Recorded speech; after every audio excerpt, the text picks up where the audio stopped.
I'm very tempted to just say, I'm not going to accept this sentence agreement. We'll go to trial. And if you're convicted of felony murder, you'll go to prison for the rest of your life. That means you'll die there. That's what I'm tempted to do.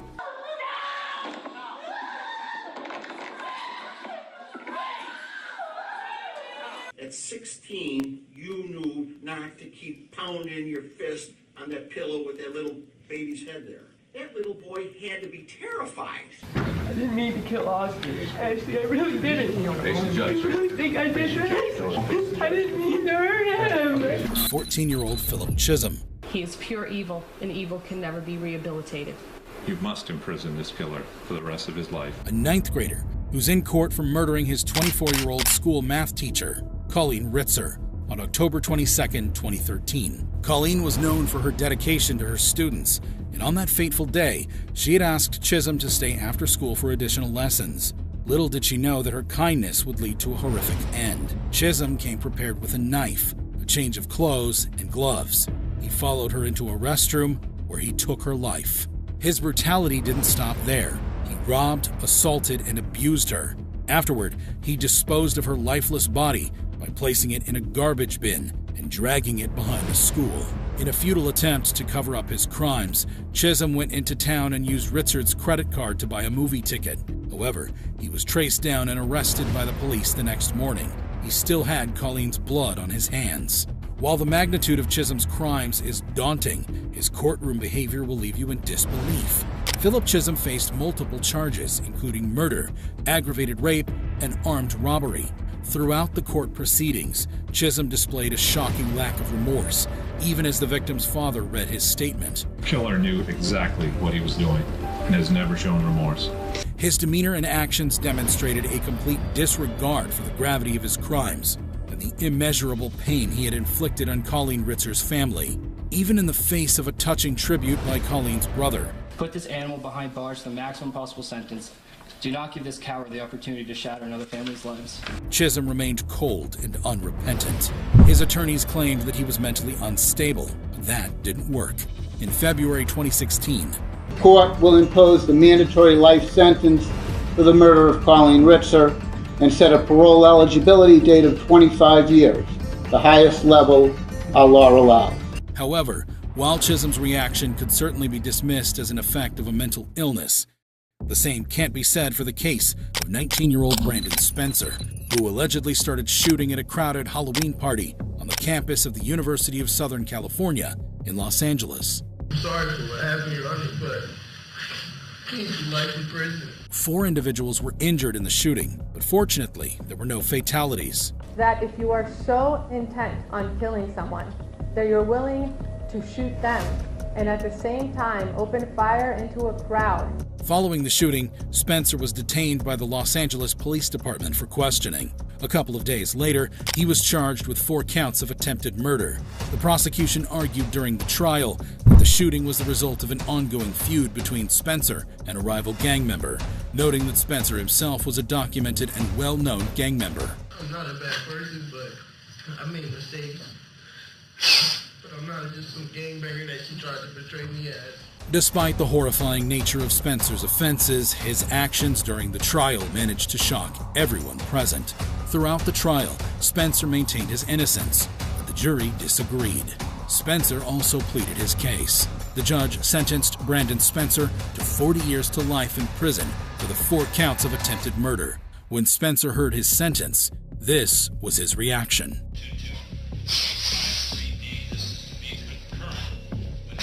However, while Spencer's behavior raised eyebrows, it's nothing compared to the explosive actions of 15-year-old Konrad Schafer during their trial. This was a 15-year-old who was out semi-automatic rifle shooting up. Schafer shocked Osceola County when he and his friends began randomly shooting at the residence, resulting in the tragic death of 17-year-old David Guerrero, who was on his way to work. Before the shootings, Schafer had persuaded his father to purchase a .45 caliber high-point carbine and 100 rounds of ammunition. He allegedly took the gun from his house while his father was asleep, marking the beginning of the neighborhood's nightmare. Konrad Schafer and 3 of his friends, David Damas, Victoria Rios, and Juan Muriel, terrorized the community for 2 weeks. They even invaded 22-year-old Eric Roupnarine's home and fatally shot him. During his trial, Schafer had this to say to the families of the victims. 15 times I'm really sorry for the things I've done. And I know I did wrong, and I know my apologies don't mean nothing to you. And I know they ain't gonna change how you feel about me. Families of Eric Roupnarine also seem to agree. Eric was my grandson. He was my helper to me and my wife. At this time, my family and I had no intention to forgive the guilty because of such a heinous and brutal crime that was done to my grandson, Eric Roupnarine. Schafer eventually pleaded guilty to 2 counts of first-degree murder, with over 22 incidents of gunfire damaging homes and vehicles. He was sentenced to 2 consecutive life sentences, with the judge stating that if Schafer had been just 3 years older, he would have received the death penalty. However, Konrad Schafer isn't alone in their courtroom actions. Let's not forget the infamous incident involving 15-year-old Martice Fuller, who's facing charges including murder in Kenosha County, Wisconsin. I stopped in my doorway, and I looked at him, and I said, "Oh my God, Martice." I said, "Please, you don't have to do this." And he looked at me, and he said, "Yes, I do." Fuller broke into his ex-girlfriend's house with a handgun and fatally shot his ex-girlfriend in her bedroom while she was listening to music. Her mother, who rushed to the scene upon hearing the gunshots, confronted the assailant and was shot twice, but survived. During the trial, he showed little emotion. Fuller pleaded not guilty, but the jury ultimately found him guilty on 3 counts. We, the jury, find the defendant guilty of first-degree intentional homicide. At his sentencing, Fuller, perhaps for the first time in the courtroom, displayed some emotion. However, he continued to assert his innocence and delivered a statement through his attorney, expressing his apologies to the family. Mr. Fuller's prepared a statement that he asked that I read on his behalf. Martice writes, "Wholeheartedly, I wanted to write this giving my sincerest apologies to this family I once shared time and love with. Truthfully, I am sorry about the pain you've all suffered through this, but more importantly, the loss of my ex-girlfriend Kaylee that I loved too. So I am sorry. Despite the hatred that is against me, I still am sorry. But I have to continue to stand innocent because I am. And I know that I've barely showed emotion throughout my time, but in all honesty, it is because it's hard to have tears left to cry knowing my mom lost a son, one of her children too. But I am sorry, and I hope you all can eventually see in your hearts and vision that I am not the person the media has made me out to be." The judge, however, wasn't convinced that Fuller could do better in the future. You are a very dangerous and a damaged human being. So in the interest of protecting the public, acknowledging the seriousness of these acts, the court orders that on count 1, you are sentenced to life in prison without eligibility for extended supervision. Despite the gravity of his sentence, Fuller appeared largely unaffected. However, as we saw Fuller's unconcern with his sentence, it brings to mind the strikingly similar response of Jennifer Mee. When I walked off, I was to the corner. I heard the first gunshot. After the first gunshot, I ran. At 15, Jennifer Mee became popular as the Hiccup Girl due to her sudden bout of uncontrollable hiccups. She even appeared on shows and events. Eventually, she was cured, and her popularity ended. But Jennifer wasn't satisfied. She needed the fame, so she and her boyfriend Lamont Newton and another friend, Lauren Rayford, set up a robbery with victims she had met online. The trio lured a 22-year-old man to a vacant home where they robbed and fatally shot him, taking $50 as the reward. As if Jennifer's offenses weren't enough, her demeanor in court will leave you dumbfounded. At 19 years old, she was arrested on charges of first-degree murder. During her trial, this recorded call she made to her mother while in detention was played for the jury. Hello? Hi, Mama. Hello, Jennifer. What's going on? I'm in jail. Why are you in jail? From murder in the first degree. Who'd you kill? I didn't kill nobody. It all went wrong, Mama. Who are you trying to kill, Jennifer? Nobody. It wasn't even supposed to happen like that, Mom. Jennifer was sentenced to life imprisonment without the possibility of parole. Jennifer's co-defendants, Rayford and Newton, were also sentenced to life imprisonment for their roles in the murder. However, when emotions run high in court, the actions of Jennifer Mee and Alyssa Bustamante leave us questioning sanity itself. Was her throat cut? And Alyssa said yes.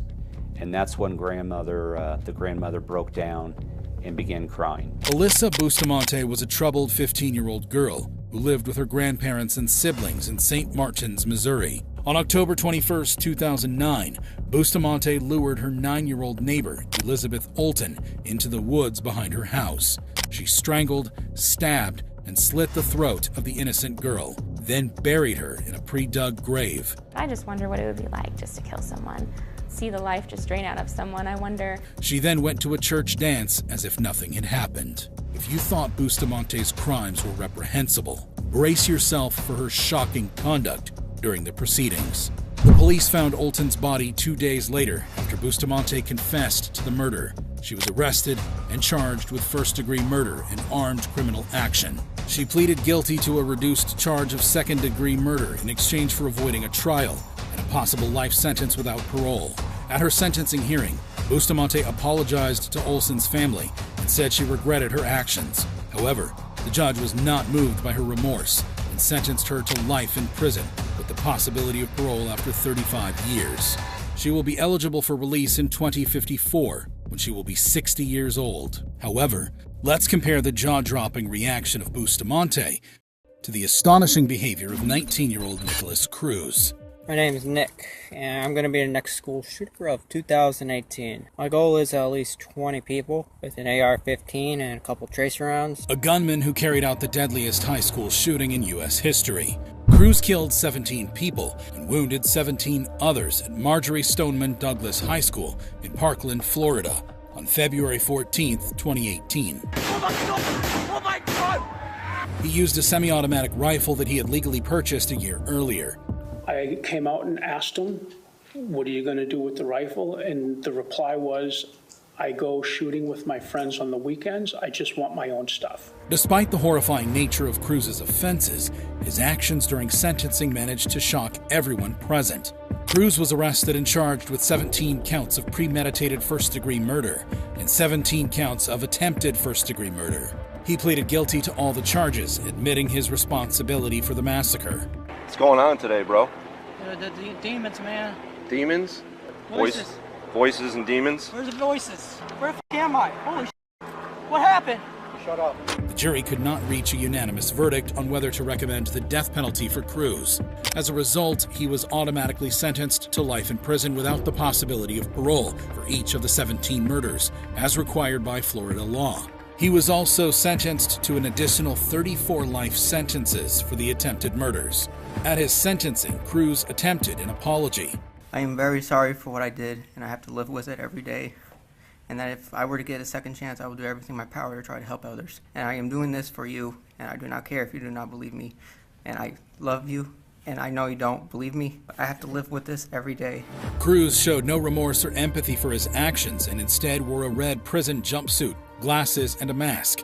He even laughed at one point during the proceedings. Cruz's lack of emotion and his escape from the death penalty outraged and disappointed many of the victims' relatives who had hoped for a different outcome. However, while it was clear that Cruz didn't care about the years he was going to spend in jail, his behavior in court was very different to that of 19-year-old Ky'andrea Cook, a high school student who used a dating app to set up a robbery scheme with her boyfriend, Kendrick Bass. Cook lured Perry Nida, a Palm Coast man, to a secluded spot in South Daytona, where Bass and others attacked him and his friend, Emmanuel Purcell, who had accompanied him. Bass shot Purcell in the chest, but luckily he survived.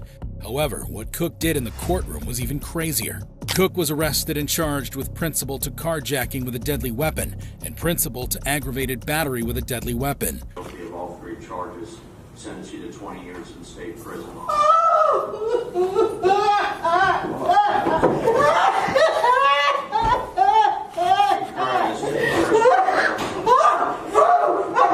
Cook was later allowed to withdraw her plea and cooperate with the state to testify against Bass, who was also charged with attempted murder. She entered a new plea deal and received a reduced sentence of 11 years in prison and 20 years of probation. I think you got good in you, and I think you got potential. Don't lose sight of that. She apologized to the victims and their families. I just want to say that I'm sorry for anything wrong, that her son had been shot, that I didn't even know he was get shot. My boyfriend and his friends get threatened me to do this. However, this wasn't the only time a convict freaked out during their sentencing. Take, for example, the case of 18-year-old Danta Wright, teenager who was involved in the murder of Jordan Klee, a high school student and athlete in Ann Arbor, Michigan. Wright and 2 other youths planned to rob Klee of his drugs, clothes, and shoes, but Klee fought back. Wright then shot him in the back of the head, killing him instantly. Just when you thought Wright couldn't sink any lower, his behavior in the courtroom will leave you stunned. Wright was arrested and charged with felony murder, armed robbery, conspiracy to commit armed robbery, and felony firearm possession. The family of the victim read a very emotional victim impact statement. But this is how serious Wright felt about their pain. Sincerely hope that whatever it was you wanted so badly that you felt the need to murder my son was worth the next at least 52 years of your continued existence. You won't get the luxury of raising your child because you took mine away. When he was called to address the court, Wright shocked everyone. I'll tell y'all, I'll be home soon, or I'll be Keon. I love my family. That's all you got to say. Wright showed no remorse or empathy for his actions. His attitude in court shocked and angered the judge and the victim's family. The judge reserved some choice words for him. I'm very tempted to just say, I'm not going to accept this sentence agreement. We'll go to trial, and if you're convicted of felony murder, you'll go to prison for the rest of your life. That means you'll die there. That's what I'm tempted to do. Wright was eventually sentenced to 25 to 52 years in prison for his role in the murder.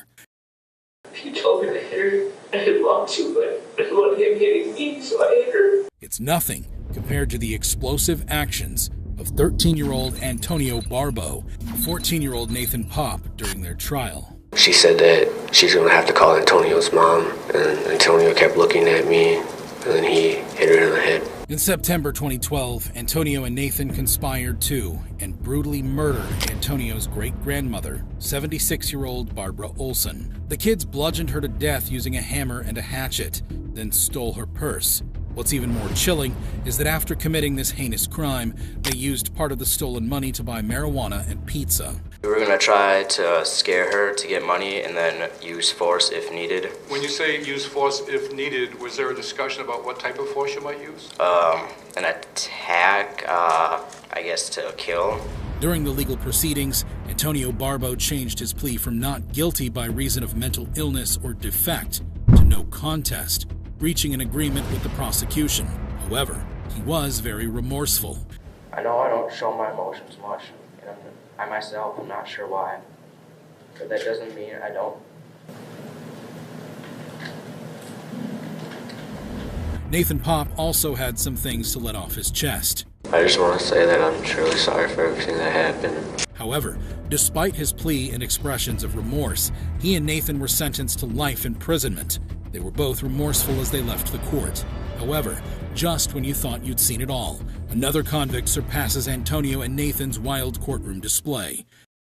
As I approached, I got closer. I saw her really sniffing at a particular area. So I pulled her back, and when I looked, kind of second-guessed myself. I thought I saw a dead body, but I wasn't too sure because, it was missing some limbs. Enter 18-year-old Mathew Borges, who was facing a murder charge for the beheading of 16-year-old Lee Valoria Paulino in December 2016. Borges and Paulino were students at Lawrence High School and had reportedly smoked marijuana together in November 2016, which was the last time Paulino was seen alive. Paulino's body was discovered by a dog walker near the Merrimack River 2 weeks after he went missing. The details of the scene were chilling. Listen as the dog walker explained what he saw.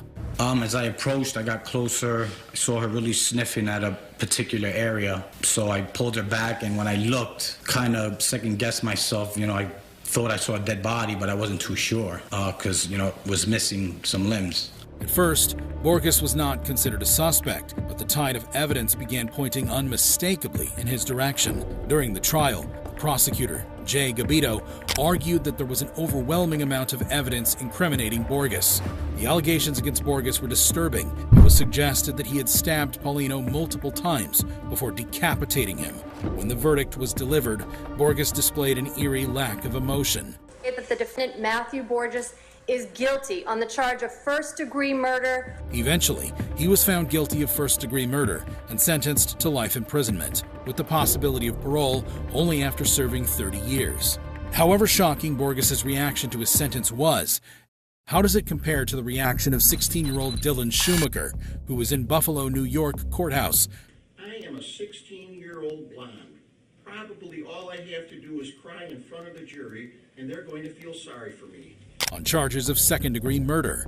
In March 2013, Schumaker was babysitting his 18-year-old girlfriend's child while she went to work. He was inside a Springvale home shared with his parents. Tragically, that evening, Schumaker beat the 23-month-old Austin to death. Following this horrifying incident, Schumaker was arrested and charged with the murder of the toddler, along with child abuse charges. Schumaker claimed he didn't intend to harm the child or cause his death, stating that he was trying to get the child to stop crying. At 16, you knew not to keep pounding your fist on that pillow with that little baby's head there. That little boy had to be terrified. Probably he had a hard time breathing, and then you repeatedly punched him so hard as to cause his death by bleeding on the brain. If you thought Schumaker would be remorseful for his crimes, you're wrong. As Schumaker entered the courtroom for his sentencing, he couldn't even get settled behind the defense table before breaking into tears. That's right, Schumaker expressed how sorry he was for his actions. I take back what was done. I wish I could. I would give my life for Austin. However, it was all an act, and the judge wasn't fooled. The judge pointed out a recorded phone call between Schumaker and his mother. The record will show that you admitted that on July 23, 2013, in a phone call to your mother from the holding center, you stated, and I got a quote from the court reporter, "I am a 16-year-old blonde. Probably all I have to do is cry in front of the jury, and they're going to feel sorry for me." Despite his second attempt at an apology, Schumaker was handed the maximum punishment of 25 years to life in prison. However, this sentence was later modified to 18 years to life. However, while some may attribute Schumaker's reaction to juvenile delinquency, this is 18-year-old Seandell Jackson, who's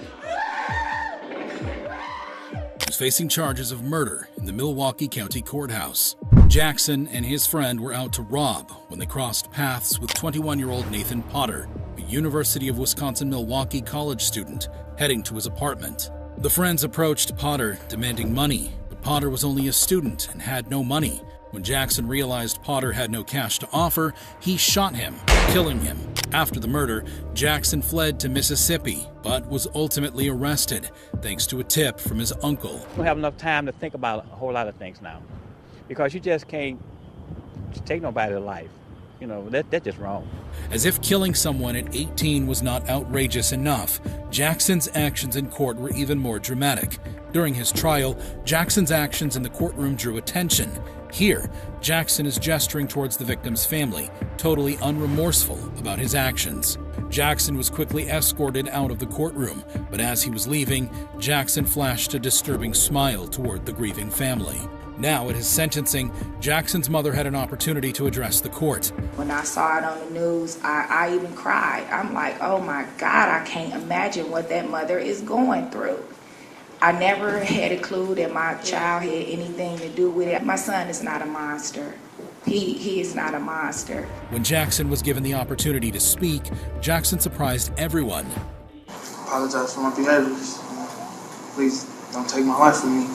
That's right. In a last-ditch attempt to save himself, Jackson pleaded for leniency and offered an apology for his actions. Now it is time for the judge to deliver his sentence. The need to protect the community, which I also fear for with Mr. Jackson, and I am going to sentence Mr. Jackson to life imprisonment without possibility for extended supervision. I know that that is something that is reserved for the most serious of cases, and Jackson was sentenced to life imprisonment without the possibility of parole. But when Jackson heard that he would be spending the rest of his life in prison, he couldn't contain his emotions.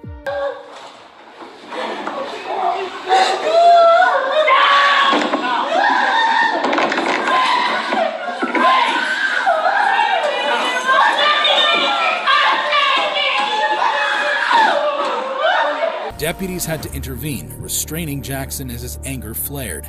Watch again as Jackson pushed this cop over. Fortunately, this cop was able to wrestle him to the ground, while this officer here unbuckled his pepper spray and put it to work. Amidst the chaos, a member of Jackson's family has a shocking remark for the Potter family.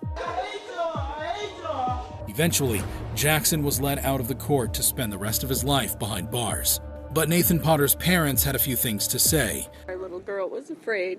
She was afraid that he was going to try and kill one of us. I hope that as he spends the rest of his life in jail. Jackson's friend and accomplice pleaded guilty to acting as the lookout in the crime and received a 12-year sentence. Despite the terrible behavior of Seandell's family in court, the uncle who tipped off the police maintained his stance despite threats. However, this wasn't the only time a convicted kid freaked out during his sentencing.